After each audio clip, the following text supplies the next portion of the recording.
ভিতরের নামাজ নিয়ে ঠেলাঠেলি অনেকগুলো পদ্ধতি আছে। দুই রাকাত করে পড়ে শেষে এক রাকাত পড়বেন।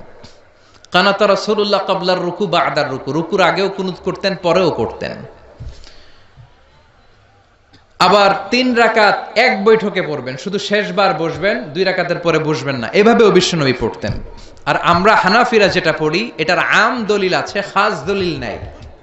বিশ্বনবী 3 রাকাত বেতরের সালাত পড়েছেন, তবে মাগরিবের মতো পড়তে নিষেধ করেছেন। আমরা মাগরিবের মতো পড়ি না, আমরা আবার 3 রাকাত পরে আল্লাহু আকবার বলে হাত বাঁধি, ঠিক কিনা? মাগরিবের নামাজে হাত বাঁধা আছে? আমরা আল্লাহুম্মা ইন্না নাস্তাঈনুক ওয়া নাস্তাগফিরুক এই দোয়া পড়ি, মাগরিবে এই দোয়া আছে?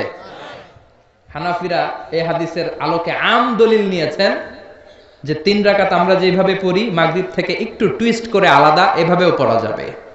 এই মৌলিক 3টা পদ্ধতির যেটা দিয়ে মনে চায় সেটা দিয়ে পড়েন, কিন্তু বিভ্রান্তি সৃষ্টি করা যাবে না। আমরা কেউ তাবলীগ করি, আমরা কেউ জামাত ইসলাম করি, আমরা কেউ চরমনায়ের পীরের মুরিদ, আমরা কেউ বিভিন্ন দলের সাথে জড়িত, আমরা কেউ হেফাজতে ইসলাম, আমরা কেউ কৌমি, কেউ আলিয়া, কিন্তু আমাদের মুসলমানদের মধ্যে, আমাদের দাড়িওয়ালাদের মধ্যে, আমাদের টুপিওয়ালাদের মধ্যে আছে 100 বছরের ঐক্য এই ভূখণ্ডে। চিল্লায় বলেন ঠিক কিনা?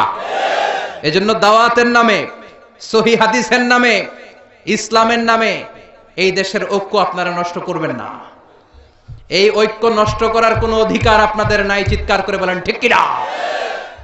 ইসলাম মানতে হলে সহিহ সুন্নাহর আলোকেই মানতে হবে, সহিহ কথার আলোকেই মানতে হবে। But your approach should be very flexible.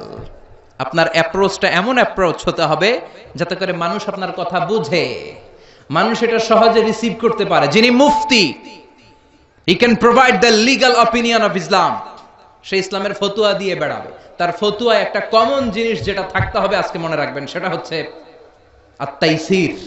আমার সাথে সাথে বলেন, সেটা কি? আত-তাইসির মানে সিম্পলিসিটি। সিম্পলিসিটি মানে সহজীকরণ। ইসলামের যত আহকাম, যত নিয়ম কানুন, যত কোডিং সিস্টেম, যত রুলিং সিস্টেম, যত লিগাল অপিনিয়ন, সবগুলো আমাদের মানতে বুঝতে সহজ হবে, আমাদের জন্য কঠিন হবে না।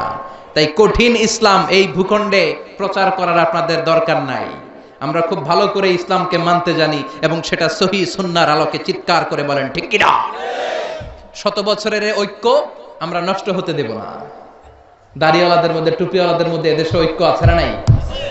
আছে না নাই? এই ঐক্যকে সংরক্ষণ করার দরকার আছে না নাই? আল্লাহ তুমি আমাদেরকে সহিহ সমঝ দান করো। আমরা পড়ি আমিন।